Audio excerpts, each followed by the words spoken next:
नमस्कार दोस्तों, आप सभी का स्वागत है रूह को कपा देने वाली हॉरर कहानी में। आज की जो भूतिया कहानी है यह मुंबई जैसे बड़े शहर की सच्ची घटित कहानी है। मुंबई के मीरा रोड के अंदर एक ऑफिस है, वहां पर बहुत बड़ा भूतिया कांड हो गया। आजकल लोग उस ऑफिस को भूतिया ऑफिस भी बुलाते हैं। उस भूतिया ऑफिस में एक लड़की जो कि यंग थी, उसकी जान चली गई।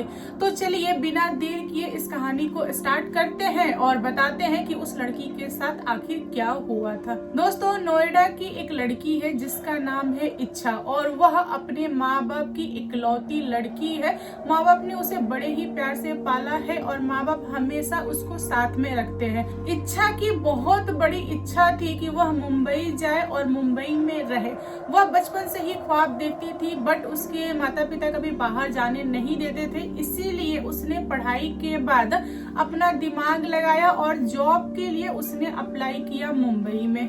किस्मत अच्छी थी, उसको एक अच्छा खासा जॉब मिल जाता है ऊंचे पोस्ट का। देन वह ज्वाइन करने के लिए अपने घर वालों को बोलती है। घर वाले रेडी नहीं थे लेकिन वह मना लेती है। वह बोलती है कि मैं बीच बीच में आया करूंगी, जब मैं मुंबई में सेट हो जाऊंगी देन आप लोगों को भी बुला लूंगी, हम सब साथ में रहेंगे। मतलब घर वालों को बहुत सारी बातें बोल के वह निकल लेती है मुंबई में जाके वह ऑफिस ज्वाइन करती है। उसी दिन उसको एक लड़के पे क्रश आ जाता है। उस लड़की का नाम है सचिन दिखने में बहुत ही ज्यादा अट्रैक्टिव था और वह महाराष्ट्र का ही था। दोस्तों, इच्छा ने तुरंत अपनी इच्छा जाहिर कर दी सचिन के सामने और उसने बोला कि मुझे तुम्हारे ऊपर बहुत बड़ा क्रश आया है, मैं तुमसे प्यार करती हूँ, क्या तुम मेरे साथ रहोगे, मेरे बॉयफ्रेंड बनोगे। सचिन ने तुरंत हाँ बोल दिया क्योंकि सचिन सिंगल था, उसको भी इच्छा अच्छी लगी। देन ये लोग साथ में आ गए। इन लोगों ने 1 महीने तक एक दूसरे को डेट किया। उसके बाद इन लोगों ने डिसाइड किया कि हम लोग लिविंग में रहेंगे। इच्छा ने जहाँ पे अपना रूम लिया हुआ था वह उसके ऑफिस से काफी ज्यादा दूर था, इसीलिए उसको ऑफिस आने में लेट हो जाता था। और सचिन भी मीरा रोड से काफी दूर रहता था, कल्याण के साइड में। देन दोनों ने मिलकर डिसाइड किया कि जहाँ हमारा ऑफिस है मीरा रोड में, इधर ही आसपास में कहीं हम लोग घर ले लेते हैं और यहीं पे दोनों रहेंगे और अच्छा रहेगा, एक दूसरे को जानेंगे, लिविंग में रहते हैं क्योंकि हम दोनों बड़े हैं और हम दोनों समझ सकते हैं लिविंग का मतलब क्या होता है। यहाँ पे इच्छा थोड़ी मोड़ी सोची, फिर उसने हाँ बोल दिया। उसने बोला कि ठीक है, लेकिन मेरी एक शर्त है, मेरे माता पिता को नहीं पता चलना चाहिए कि हम दोनों लिविंग में हैं, क्योंकि मेरे माता पिता बहुत ज्यादा मतलब मेरे पे भरोसा करके मुझे छोड़े हैं। मैं यहाँ पे आई हूँ, समय आने पे मैं उन्हें ये सारी चीजें बताऊंगी। सचिन बोला जैसा तुमको ठीक लगे। और अगले दिन ये लोग रूम देखना स्टार्ट कर देते हैं। 1 सप्ताह बाद इनको एक रूम मिल जाता है। रूम जो था काफी अच्छा था। देन ये लोग शिफ्ट हो जाते हैं। इन दोनों की पहले दिन बहुत ही अच्छी जमी, लेकिन नेक्स्ट डे से पता नहीं क्यों थोड़ी मोड़ी तू मैं होने लगी।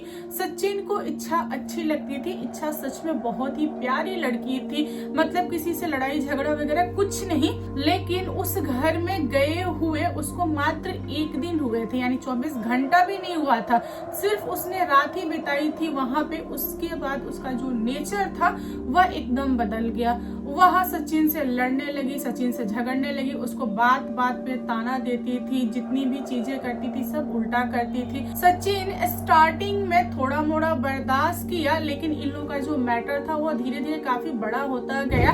10-15 दिनों के अंदर ही ये एक दूसरे को झेलना मुश्किल समझने लगे, मतलब एक दूसरे को झेल नहीं पा रहे थे। यहाँ इच्छा घर में रहती थी तो रहती थी, नहीं तो वह ऑफिस में रहती थी, उसके बाद कहीं घूमने निकल जाती थी।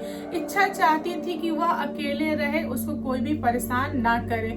और सचिन चाहता था कि हम लोग लिविंग में है तो थोड़ा सा टाइम तुम मुझे भी दो, क्योंकि हम दोनों घर पे साथ में रहते हैं, ऑफिस में साथ में रहते हैं, लेकिन तुम लोगों से प्यार से बातें करती हो, प्यार से पेश आती हो, लेकिन मेरे साथ तुम उल्टा व्यवहार करती हो। आखिर ऐसा क्यों करती हो? तुम तो पहले बहुत अच्छी थी, अभी तुम ऐसा क्यों हो गई? सचिन और इच्छा को उस घर में रहते हुए पूरे 2 महीने कंप्लीट हो गए में थे और इन दोनों में बहुत ज्यादा दूरी आ गई थी। ये एक दूसरे से बात नहीं कर रहे थे। सचिन ने धीरे धीरे बात करना बंद कर दिया। उसको बहुत प्यार था, वह चाहता था कि मतलब इच्छा मान जाए, इच्छा समझ जाए चीजों को, लेकिन वह समझ नहीं रही थी। इच्छा अपनी तरफ से सारी चीजें बिगाड़ रही थी, खराब कर रही थी। एक दिन की बात है, इच्छा और सचिन ऑफिस में थे। ऑफिस में उन दोनों के बॉस ने बोल दिया था कि देखो तुम सबको इवनिंग में रुकना होगा, क्योंकि हमें जो प्रोजेक्ट मिला है वह काफी बड़ा है, उसके ऊपर मीटिंग करनी है, बात विचार रखनी है, देन आप सभी को रुकना होगा। सचिन और इच्छा के टीम में 7-8 लोग थे। वे सारे लोग ऑफिस में रुके। ऑफिस की जो टाइमिंग होती है 6 बजे के बाद वाली, ये लोग रुके और इन लोगों का प्रोग्राम था कि जो भी हमारा प्रोजेक्ट है उसको निपटा के 9, 9:30 में हम लोग ऑफिस छोड़ देंगे। इवनिंग के 6:30 बजे से मीटिंग स्टार्ट हुई। मीटिंग जो था वह 1.5-2 घंटा चला। उसके बाद लोगों ने 10 से 15 मिनट का ब्रेक लिया। सारे लोग अपने अपने काम में लगे। कुछ लोग नीचे उतर गए बिल्डिंग से सुट्टा मारने के लिए, कुछ लोग मोबाइल में लग गए, तो कुछ लोग वॉशरूम चले गए। इस तरह से सारे लोग इधर उधर हो गए। जो सचिन था वह नीचे उतरा था क्योंकि उसको बहुत ज्यादा टेंशन हो रही थी। सुबह से ही टेंशन में था वो, ऊपर से मीटिंग थी तो मीटिंग में उसको रहना था, ये मजबूरी थी। वह नहीं चाह रहा था मीटिंग अटेंड करने के लिए, लेकिन बॉस ने बोल दिया था, इसीलिए वह वहां पे रुका।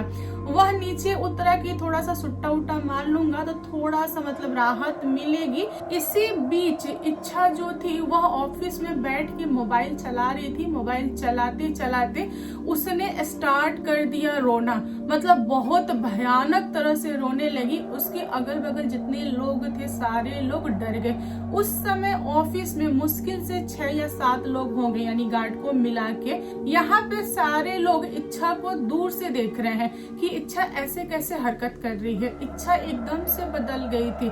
लोग पूछ रहे हैं कि इच्छा क्या हुआ, क्या कर रही हो, लेकिन वह एक शब्द भी किसी से नहीं बोल रही है। इच्छा लोगों को देख के अपना सर डुला रही है, कभी हंसे जा रही है, कभी रोए जा रही है और चारों तरफ उछल रही है। वह उल्टे पैर दीवार पे चढ़ने लगी। यहाँ पे लोग उसे देख के डर गए और जितने लोग उस ऑफिस में थे सारे लोग ऑफिस छोड़ के सीढ़ी से भागने लगे। लोगों ने लिफ्ट का वेट नहीं किया। जब सारे लोग ऑफिस छोड़ के भाग गए तब इच्छा छत के ऊपर चढ़ गई। वहां जाके जो होता ना ऊपर वाली रेलिंग, उस पे खड़ी हो गई। खड़ी होके वहां से मुस्कुरा रही थी तो कभी रो रही थी। नीचे सारे लोग खड़े होके इच्छा को देख रहे थे कि इच्छा क्या कर रही है। इतने में ही सचिन सुट्टा मार के आ गया था। वह भी ऑफिस के नीचे था। उसने भी देखा कि लोग क्या देख रहे हैं। उसने जैसे ही सर ऊपर किया उसने पाया कि इच्छा ऊपर है। सचिन नीचे से चिल्ला रहा है कि इच्छा प्लीज उतर जाओ, ऐसा मत करो। अगर हम दोनों के बीच में कोई गलत फहमी है तो हम लोग मिलकर सुधार लेंगे। मैं माफी मांग रहा हूँ, इच्छा उतर जाओ। ऐसा क्यों कर रही हो? जो लोग भी रिश्ते में आते हैं थोड़ा मोड़ा तो हो जाता है गलत फहमी, हम सुधार लेंगे। अगर मुझसे कोई गलती हो तो मुझे माफ कर दो, तुम उतर जाओ। नीचे से सचिन चिल्लाए जा रहा है, माफी मांगे जा रहा है। सारे लोग यह सीन देख रहे हैं और लोगों को पता चल गया कि सचिन और इच्छा दोनों लिविंग में है, क्योंकि सचिन ने सबके सामने खुलासा कर दिया था।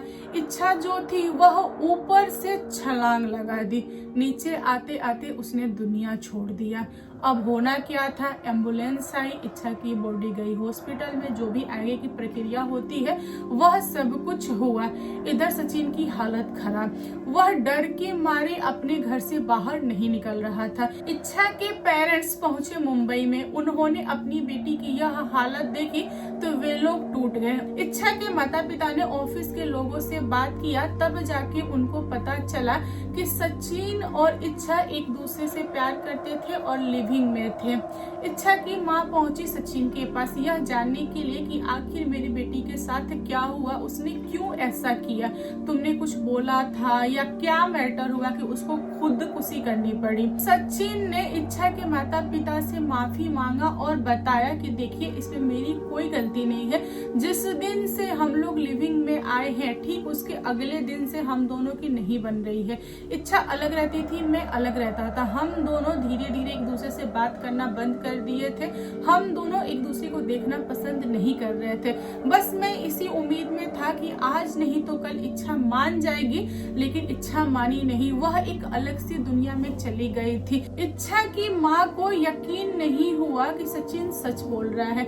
उन्होंने ऑफिस के और भी सारे लोगों से बात किया इच्छा के बारे में, तब जाके उनको पता चला कि इच्छा बहुत ज्यादा रो रही थी तो कभी हंस रही थी। उसने सबको डराया, वह दीवार पे चढ़ गई थी। लोग इस चीज को देख के भागे हैं। उसके बाद उसने खुद ऊपर से छलांग लगाया है। इसमें सचिन की कोई गलती नहीं है। सचिन जो था वह नीचे था, नीचे से चिल्ला रहा था, हम सबने देखा है। दोस्तों, इच्छा की माँ को जब सारी चीजें पता चली उसके बाद वह बहुत ज्यादा रो रही थी।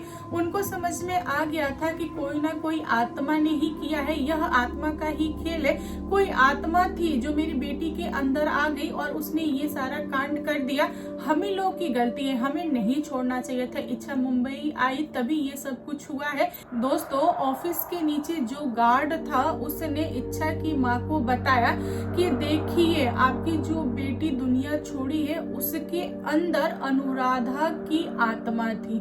यहाँ पे इच्छा की माँ को झटका लगा। उन्होंने पूछा कि ये अनुराधा कौन है।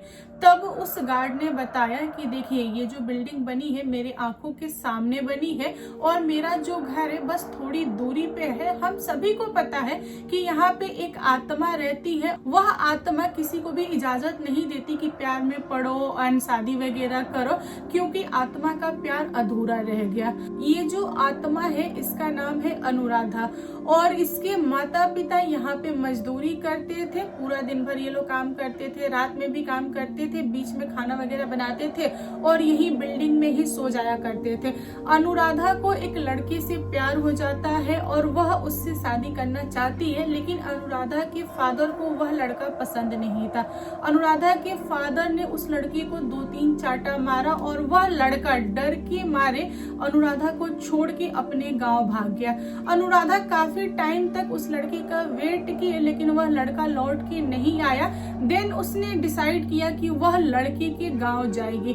यहाँ पे अनुराधा के पापा ने उससे बंद कर दिया एक कमरे में। फिर अनुराधा गुस्से में आके खुद को आग में झोंक लिया। उस दिन के बाद से उसकी आत्मा यहीं पे कैद होके रह गई। इस घटना के बाद से बिल्डर ने इस चीज को ढक दिया। उसके बाद उसने पूरी की पूरी बिल्डिंग कंप्लीट करवा दी। उसके बाद ऑफिस बन गए।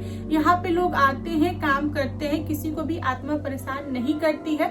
आत्मा सिर्फ और सिर्फ उन्हीं लोगों को परेशान करती है जो लोग उस फ्लोर पे प्यार व्यार के चक्कर में पड़ जाते हैं, वरना कोई भी दिक्कत नहीं होता है।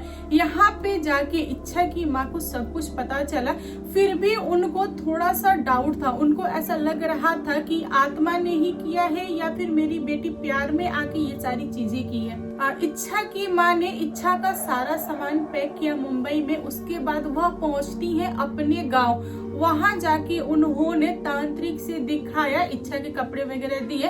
तब तांत्रिक ने खुलासा किया और उसने बोला कि हाँ, आप एकदम सही सोच रही हैं और वह आत्मा सचमुच में वहां पे है, उसी ने यह किया है। तो दोस्तों, आज की कहानी कैसी लगी कमेंट करके बताइएगा। कहानी पसंद आए तो प्लीज लाइक एंड शेयर कीजिएगा और मेरे चैनल पे न्यू आए हो तो चैनल को सब्सक्राइब करना। Thank you, bye bye.